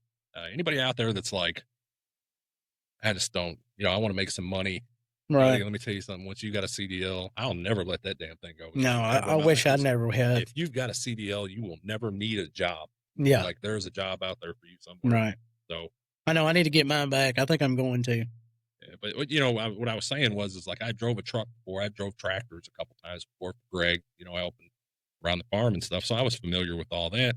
I never drove a backhoe. Yeah. I drove a front end loader. Right. You know, but they're fun. They are, and they're not as hard as you think they are to drive. No. You know, I'm not. I'm not the go-to guy for the backhoe. My favorite thing to do is run that mow trim. Mm-hmm. Mow trim is the best. I love the mow trim. I could run that. I told Sam it's like Zen because it's like, you know, when you mow your yard and you get done, it's like a crisp day. Lovely. You get done, you turn around and look at the things you've done. Yeah. You know, maybe sit on the porch and smell that fresh cut grass. Right. That's what it's like to just obliterate those trees on the side of the road. Yeah. You know, and you look back and you're like, now it's, you know, 6 feet back in. You're like, I did a good job. Man, it looks good. Yeah. Yeah. Of course, my wife, God bless Ashley, we'd be out driving around and I'd be, when we went up Troy Avenue the other day where we cut that back, and I said, look what I did. Yeah, look at that. She's like, oh, that's great, babe. That really is wonderful. Yeah. You know, nobody gives a shit, but yeah, right. Yeah, my kids are like, what do you do for a living, Dad? I'm like, I fuck all these trees up. Yeah. Here, take them all down right here. Take them all down. Yeah. But yeah. It's rewarding in its own way. It is. It is. I always enjoyed just the mowing. Okay. Well, I'll go on record. I think Trey will back me up on this. I don't dislike mowing. Yeah. I dislike mowing when shit just keeps happening. Yeah. And it's like, you know, you look back and your mower is flipped and you're dragging it up because the wheel fell off, the guard fell off. Right, you know? Right, yeah. And the first few times I mowed, they put me on that old sickle mower. Oh, God. I got the oldest damn tractor there. Yeah. And they got this old ass deck. I'm pulling behind it, and it's just open cab. It's got two. No, it's closed cab. Oh, but it's got two settings. You know, when you're picking your deck up and down. Yeah, yeah. It's either up all the way, right, or it's you just barely can't get it right. Back yeah, ground, you know? And so there's no in between. And I was so frustrated. And I mean, I can remember one of the guys was like, I don't know what's wrong with Derek, man. He ain't mowing. He's just sitting in the lot up there. It's because I wanted to bang my face against the windshield. Right, it's right. Like, man, this thing just would not run right. But like, they've got them up and running now to where they're pretty good. And you know, we don't even use the sickle mower that much, but I'll run somebody else's tractor every now and then. Right. It's like, this is a much more enjoyable experience. Shit, I gotta give it to Tom Ingram, man. He always had them tractors pretty good. Yeah, I never had a problem unless something I did, you know, to mess it up. But you know, my last year there, I finally got into a closed cab. I always mowed with an open cab, and I finally got with a closed cab, and I finally got the bat wing, and loved it. Like I put my podcast on or whatever it is in the cab and just cruise and mow. I loved it. Yeah, I'll get the mow trim and I'll put an earbud in. Yeah. One earbud in. I got my radio right here. Right. Cruising down through there, cut trees. And they'll have to tell me, like, hey, man, we got 10 minutes to get back. Man, it's break time. It's been break time over here, you know. Like, it's like, okay, well, I'm heading back to the barn. But it's enjoyable. Yeah. Yeah. I always enjoyed it myself. Hopefully one day AI won't take it over. Yeah. Oh.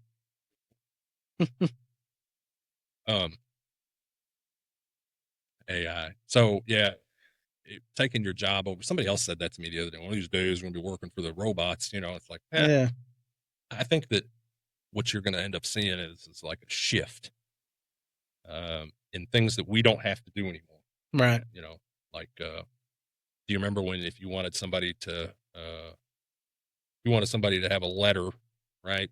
Then you had to write that letter, put it in an envelope, put a stamp on it, take it to a mailbox and mail it. Right. It's not like that anymore. Mm-hmm. You know, since then we've gone through several iterations of fax machines and now we're emails and, you know, but yes, did the person that delivered that letter suffer because of that? Yes, probably. But somebody's got to build those computers. Somebody's got to, you know, there are, I think the jobs that we currently have that AI is going to be able to help with, you're going to have another subset of jobs that are created to kind of help steer that in the right direction. Yeah, it's going to be like a babysitting job. Right. And so I don't know, when it comes to manual labor, I don't know that AI, I think we're a long way from AI ever digging a ditch or mowing, but I wish I could agree with you on that. I'll tell you what, it's creepy. Yeah. If you want super creepy, I booked a hotel a couple months back, and I'm sitting there talking to this woman, just like you and I are talking right now. It was probably that towards the end, and they're verifying everything. And the end of it is like you take a survey to how our AI did answering this phone call. What? I never talked to a person. I talked to an AI that I couldn't even tell the difference. Yeah. And when I had to go home, take a shower. I mean, it was like, I had to get clean. Yeah, oh my dude, God. It was weird, man. Yeah. And so, that is strange. Now, I think you're going to see semis. I think you're going to see trains. Yeah. I think you're going to see anything vehicular. Yeah. It's heading that direction rapidly. Like I was telling Trey, I had listened to Theo Vaughn's podcast, and he had the creator of Chat GPT on it. And Theo, I love him to death. He's like great entertainment. He said we had the teacher come in and let us pet all the pets. He said, I had a pet, and his kid walked up, he had a fish. Yeah. I said, you ain't learning nothing. You a fish murderer. Yeah. I love Theo. Yeah, he's great. Yeah. But he always asks the right questions, and that's kind of the questions that he was asking. Like, what is this AI going to be able to do? And this guy is explaining some of the shit that could be coming. And going back to the backhoe thing, you're going to have a backhoe and a front end loader, for instance, and a dump truck, all three in AI mode. And what that's going to be able to do is the backhoe is going to be able to go out here to this ditch. And you as the person is going to be able to tell this backhoe, this is what this ditch is doing wrong, and this is what we need it to do. Right. And it's just going to do it. And I can get behind that. That backhoe is going to be able to communicate with the front end loader and the dump truck. And if the backhoe comes up with the scenario of I'm needing, say, river rock. Right. Then it's going to communicate it to the front end loader back at the barn, and then the dump truck that's right there with it. And that dump truck's just going to drive to the barn. The backhoe's going to be able to load up exactly what it needs. The dump truck's then going to come back out to the site, dump it, and the backhoe's going to build it as it's envisioned. You know where I'm going to be in all this? Where? I'm going to be in 4052. I'm going to be flagging. Yeah. That's where I'm going to be. Yeah. I need AI to take over flagging. Right. That's what I need. I don't care about the dump truck. I need you to get me out this road, man. Yeah, let's not stand out here in the blistering sun. Now, I got a good story about flagging for you. I was flagging on 129 in Fulton. And I was just flagging along, and I had a car come through, and I just let a bunch of them through, and there was one coming in the horizon. So I radioed to Corey when he was working at Hickman County, and I said, I got one more coming behind it. I turned with my paddle. I was walking back to the truck, and this woman's rearview mirror grazed my elbow and slammed into the back of the truck. If I'd have been a centimeter to the left, she would have pinned me from, in between her and the truck. Killed me. That was 2 days before I left. I've said this since the end of the first week that I worked for the State Highway Department. And everybody out there in podcast land can take this advice. If Rent-A-Center's looking for you, they're looking for their furniture. If the bill collector is looking for you, the best place to hide is in a truck with yellow lights on it. Because nobody will ever find your ass. No, nobody sees you. Nobody sees it. It's like John Cena. You're done. Like I've seen some of the wildest stuff. I didn't see you there, and it's like I look like a giant tennis ball. Yeah. And I've got I probably got yellow underwear on when I'm out there. You know what I'm saying? Like it's all high vis. I got 6 trucks out here with flashing lights on it. Didn't see it. Never saw you. And it was like you passed 6 signs on the way here. Right. Like it was road work ahead, merge ahead, 1 lane road ahead. There's a flagger. And then there was another 2 signs that were like, we're not kidding. They're really up there. They're really up there. You might want to slow down, you know. Oh my God. I remember we were flagging one day and I had the sign in my hand, you know, the paddle, and this woman she just got stopped to where I had the paddle in the window of the car between her and the steering wheel. Yeah. And I was like, stop. You know? Yeah. And she's like, I don't know what happened. I could not see you, you know? Yeah. Couldn't see it all. Yeah, I try, and I'm not some master flagger, but I've stood in the road for a long time. Right. Standing in the road with blue lights behind you is a whole different ball game. You know, if anything, standing in the road with blue lights behind you will get people go the other way. Right. Standing there with yellow, it's like, man, these people are in my way. I'm trying to get to, you know, wherever I'm going, and why they had to pick the day to do this road work, and there's just so many variables. And I'll tell you another one. Is this? You can see it coming. Yeah. You look up and you're like, what's that? Yeah, this is all you see. Oh yeah. Yeah. You know. And, right. Yeah, but they're on you before you know it. Yeah. Every time. But every time. I'd say it all the time to, you know, safety guy will come down and do briefings, and I'm like, directing traffic is really dangerous. Yeah. You know, it is the most dangerous thing. But they all agree with it. You know, they've come up with, have you heard of the automatic flagging devices? Yeah. So they have auto flaggers now. I wish in a perfect world, every single state barn would have a set of these, right? They're a set. There's the trailer. You hook them up, dolly them up to each other, pull them behind the truck. And they're basically, they've got a light on them, stop, go. And then they've got an arm that comes down. One guy sits in a truck in the middle, monitors traffic both directions. It's a button. Wow. This end goes down, closes. This end comes up. It's a button. This end goes down. This end goes up. Damn. And it gets you out of the middle of the road. Yeah. But, you know, with everything that's new comes, you know, are we ever going to use those? Right. You know, like, we got to take them out there and set them up. And I can understand, like, if we're just going out to do something quick on the side of the road, but if you've got one of those, hey, we're replacing, you know, we're doing some major work here, we're going to be here all day, then man, you know, if they got it to where every barn had access to those every day, I believe they would be used. Oh yeah, a lot. But as it is right now, you know, you've got to say, okay, well, I've got this project coming up. Let's go get the automatic flaggers. All right, you go to Paducah and pick them up at the barn and bring them back down here. And then, you know, when we get done with this, then you've got to take them and take them back to Paducah, you know, so it adds a layer of logistics to it that doesn't need to be there. But so, they really need to be at every barn. Every barn. Yeah, every barn needs to have them. And I'll tell you what, I'll take it a step further than that. I would say that every barn needs to have them, and it needs to be standard operating procedure that you use them. Oh yeah. You know, you know, it's just, when you hear about a state highway worker get killed, you would assume that it would be, they rolled a tractor over something. No, it's a guy standing in the road with a paddle, you know, and that's the guy that gets killed every time. Yeah. And you've got something to help remedy that now. So I hope that they move forward with, you know, issuing those out as they come in. I know this is kind of like a test run right now to see how they're going to work. Right. Really, honestly, they're simple. Devices. If there is one thing on them, though, they have that remote, and it is a radio frequency remote.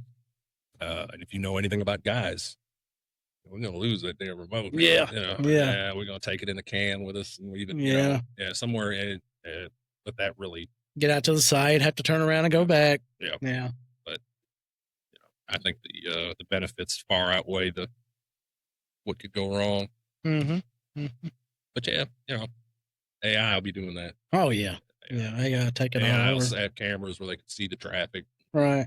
You know, have those robots out there. Yeah. Flagging. Have you seen the little robot, the TikTok? Yeah. Robot that runs around. Yeah. Waving at everybody. Yeah. That's pretty cool. I guess somebody's controlling it. I'm hoping somebody's controlling it. There's always a group of some people that are following. They don't ever show them that much, but if you watch, you kind of see them. But it's freaking people out. Do you remember when Boston Dynamics first came out with that robot? You know, that they were testing that robot. Yeah. They had that robot, and they had the dog. Right.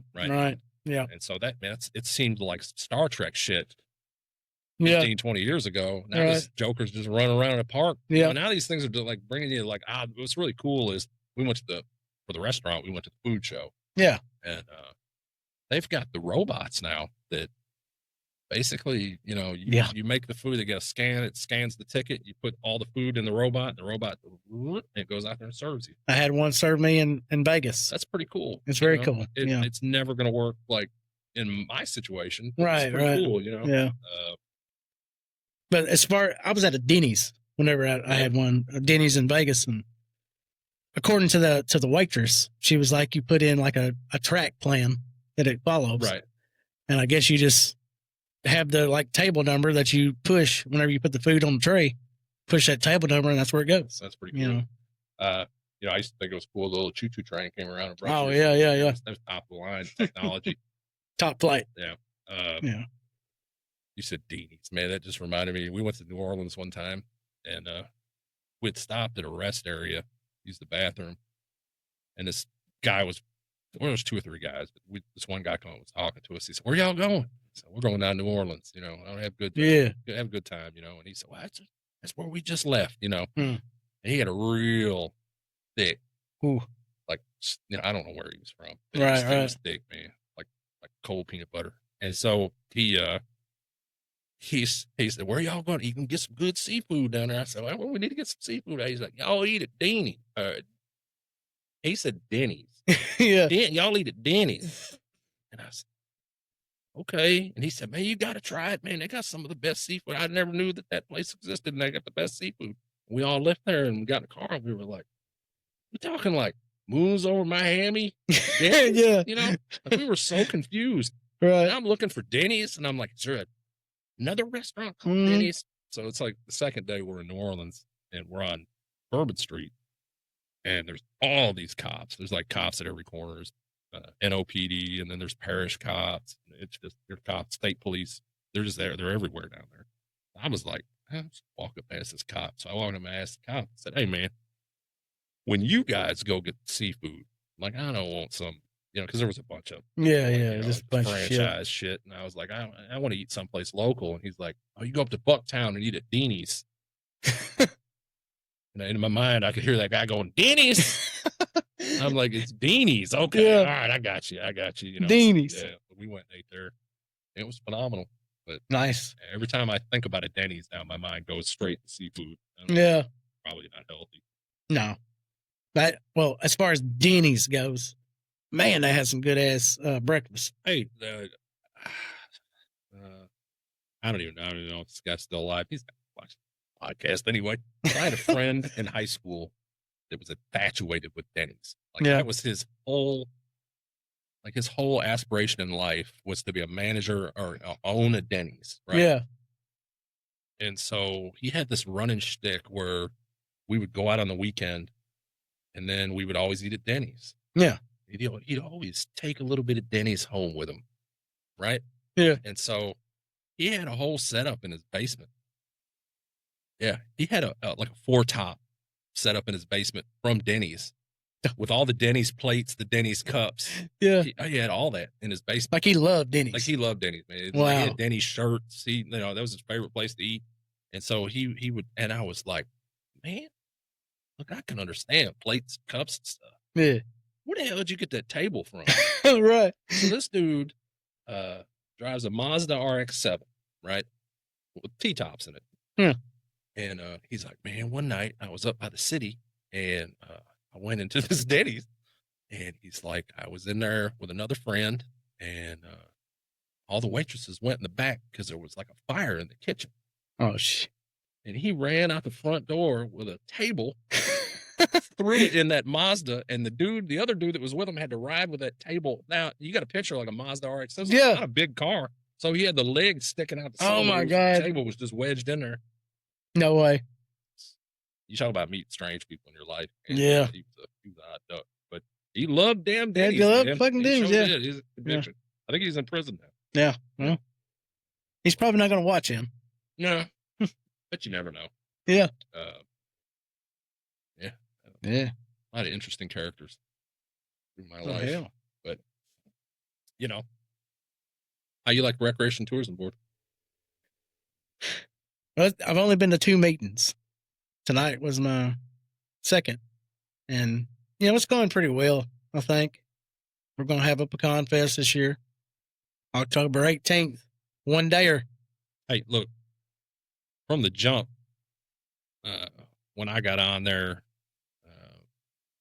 that was one of the first things I said was, hey, why are we having a pecan fest when there's no pecans? Yeah. Why this is a fall festival. Why are we bookending this between the soybean festival and the banana festival? Because what you're doing there is you're battling for vendors. Right. Nobody's going to come to your show if they can go to the Fulton, to the banana festival, or the soybean festival. Well, we moved this on up, right. And there was always a lot of pushback because it was, farmers are in the fields. Mm-hmm.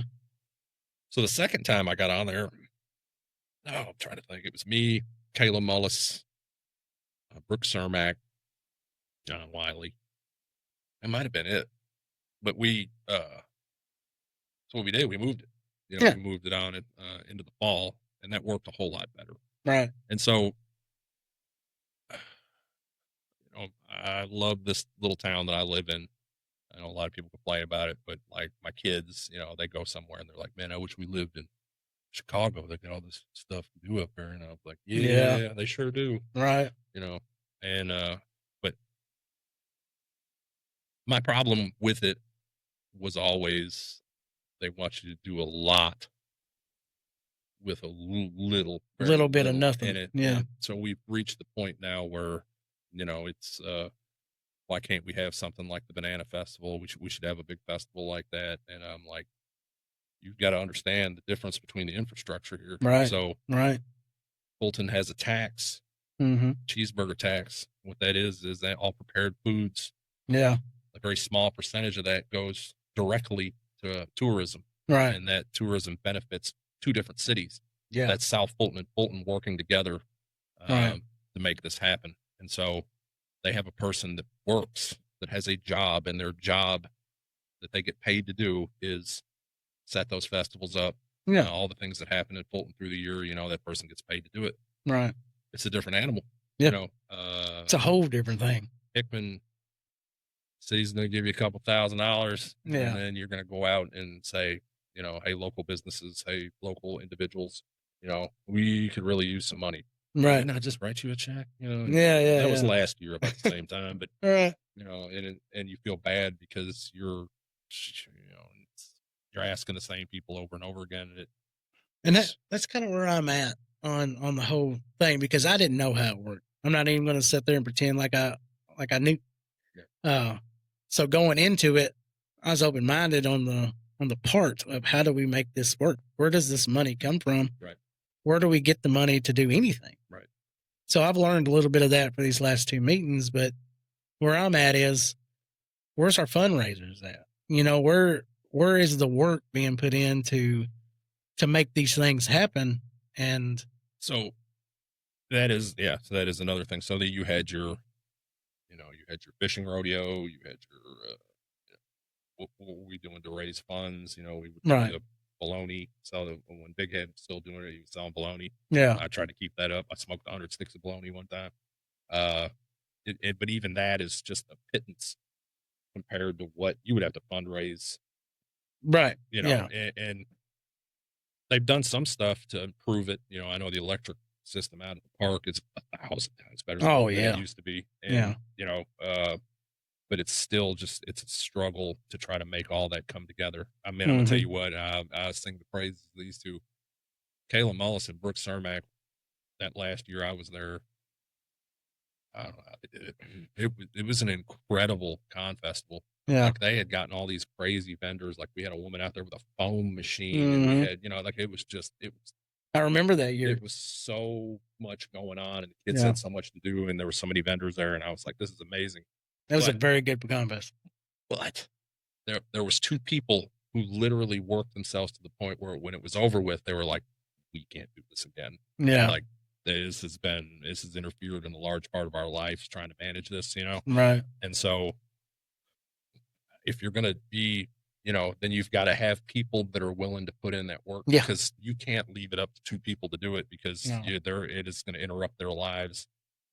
So then you're going to need everybody to chip in and do it. It's just hard to find people that have time to do that nowadays. You definitely need a team, like a group of people that's on the same page, wanting the same things, and do it. You know, I mean, you gotta, and that's kind of the plan that I had in my mind going into this was, this is how it needs to work. This is what we need to do. We definitely need to get the funds. We definitely need to get the right attractions. We need the right talent. We got to keep people motivated and willing and wanting to be there, you know? And that's a challenge. I'm trying to remember the guy's name. This is pre-me. This is me back when I was a cop here, and they had the con festival. One of the first years that I worked it as a cop, they're like, "Hey, we got this guy." I'm not gonna say who it was, just because nobody probably knows anymore anyway, because this guy's probably passed away 10 years ago. But they said, "Hey, this guy's coming in. He's coming in a bus. And he wants to be escorted in, you know." And then when he gets out of the bus, he wants to be escorted up to the stage. And I'm like, "Who is this guy? You know, like, who's this dude? Are we, you know, somebody I'd know?" And they told me who it was, and I was like, "I don't know who that is." Yeah. Which, of course, to me, I was new to country music altogether, because I never heard it till I moved down here. Right. And so they're like, "Yeah, he had this song back in the 70s, early 80s, you know." And okay, all right, you know. So this dude pulls up in this enormous tour bus, you know, and he gets off there, and he parked over in the grass, kind of catty corner to the stage back there in the, like, where the ball fields are at. Oh, yeah. Door opens up, you know, and it instantly steps out and almost just eats shit right there. And we picked him, you know, kind of helped him up. We're like, "Hey, all right, you know." "Oh, I'm fine." About 10 steps in, I'm like, "This guy is in the bag, man." This dude is in the bag. Yeah. He is, I mean, tore up from the floor up. And we get him up and finally get him on stage and kind of prop him up there next to the microphone, you know. And buddy, when the music started playing, it was like, you know, he has risen again. Yeah, you know what I'm saying? Like, that dude came to life. So that Johnny Cash shit. And he stayed up there on that stage singing and dancing for, you know, 45 minutes, an hour. And it was hot. You know, it was hot. And he got back off that stage, and we walked back over the tour bus with him. He got back off into the sunset. And I said, "I bet this dude does this every day." Yeah. You know. Yeah. But wow. Yeah, he was good to go. You know, it's just, I never understood how the talent pool worked, you know, with these A level, B level, C level, D level, you know. And they've got these agencies out here that, hey, they're like, "Hey, man, we've got these people. You remember that song back from, you know, you remember that song? Oh, yeah, I remember that song. What happened to those guys?" Well, I'm going to tell you what happened to them. They're my artists now, and if you want to book them, we'll do it for $12,000, you know, right, $10,000, something like that. Mm-hmm. And then, you know, your next level up, it's like, you know, hey, remember that band that had that album? Yeah. And you're like, "Oh, yeah, whatever happened to them?" Well, let me tell you what happened to them. Yeah. For $25,000, they'll come down and sing you a couple songs off that album. And it just goes progressively higher, you know. Yeah. So when ridiculous amounts of money. Yeah, when it's like, you know, you know how things are going, you know, when it's like, all right, we got Charlie Pride's roommate from college down here. And he's he's going to sing all the greatest hits, you know. And you're like, "Oh, man, you know, like, how much did he cost?" You know, "It was $8,000. I'm like, damn, you know. Hell yeah. I always was a firm believer, though, back then. And it might be different, but I know there's a lot of people that's interested in just music in general. You know, you don't have to have Charlie Pride's roommate. But back then we also had options for bands around here, you know, including us. And I would have enjoyed a whole day of that more. Well, ask no more, sir, because when the second run around, that was exactly what I said when we came in there. We all agreed. Yeah. We were not going to spend another dime on, you know, now it's Loretta Lynn's hairdresser from college. Right. You know, like we weren't going to do it anymore. So it was like, all right, we're going to, you know, let's give some money to the local band. You know what I'm saying? And so that's what we did. You know, we took that pot of money and we said, all right, you know, who knows a band? You know? And so that's what we did. And people really responded to that more, I think, because look, people like to listen to music. People like live music. You know what I'm saying? Yeah. And I think that was a big part of it, man. They just wanted to come out there and hear some good music and have fun and have good options to eat and let their kids be in it. Hey, man, y'all go over and get in the bouncy house. Yeah, that's the bracelet. That's what you're looking for, right? And but yeah, that was we didn't have anybody there that year that was famous. Yeah, right. Had a hit or anything, but right. And like even the Banana Festival, they always have that headliner on Saturday night. Always. Was it Kelly Pickler that year that came down there? Was it Kelly Pickler? I think so. Kelly Pickler was there. I was there. I was Midnight Sergeant then. Right. We all had to come in. And I think last year it was one of them country rappers, if I'm not mistaken. Yes, it was Blanco Brown. Yeah, that's right. Blanco that's right. Which was good. Yeah, there was a crowd there. Kelly Pickler was as tall as that stand for your phone right there. Oh yeah, I know. She's like little bitty, tiny. Yeah.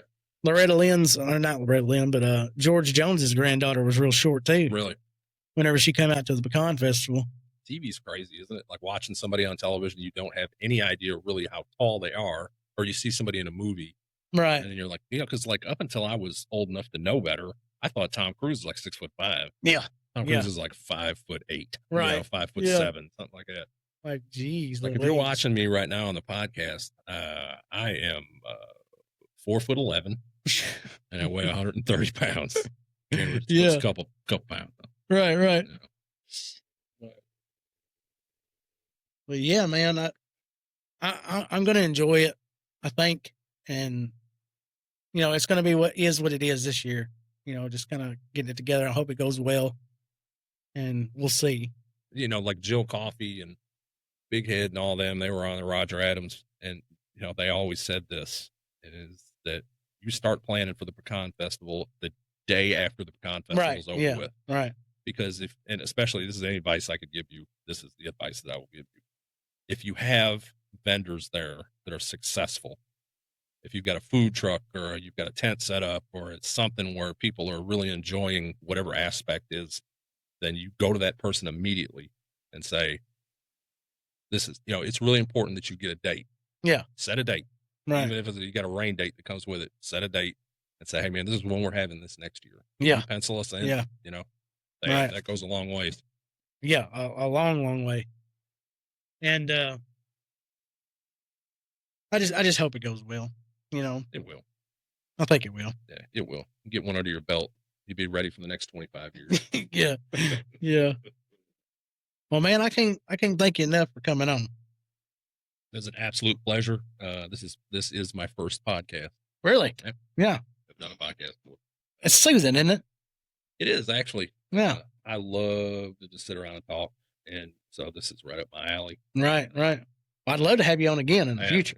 Absolutely. If you've got like I was going to have George Clooney's cousin. Yeah. If that happens. Yeah. Then, call me up. I'll come fill in. Definitely. It's been a pleasure to be here, man. Yeah, man. I appreciate it. And, talked about some good stuff. I think so. I think I think so. Stuff. Yeah. But, I appreciate it. And hopefully we'll have you again. Thank you, sir. As for the Bubba-Teers out there, thank y'all for tuning in and listening in on Mr. Derek Goodson, the man, the myth, the legend. And mostly myth. Yeah, but legend, real legend. And don't forget, old Bubba T's got his merch out today, or have had it out for a while. Just holler on Bubba T if you want one. I got the hats, I got the shirts, and I just love each and every one of you for tuning in and giving me the support on the Bubba T Show. And I hope to see you all in the future as we make more episodes. And I love you to death, and we'll see you soon. She'd say, well, I don't guess too much has changed, 'cause I still ride there.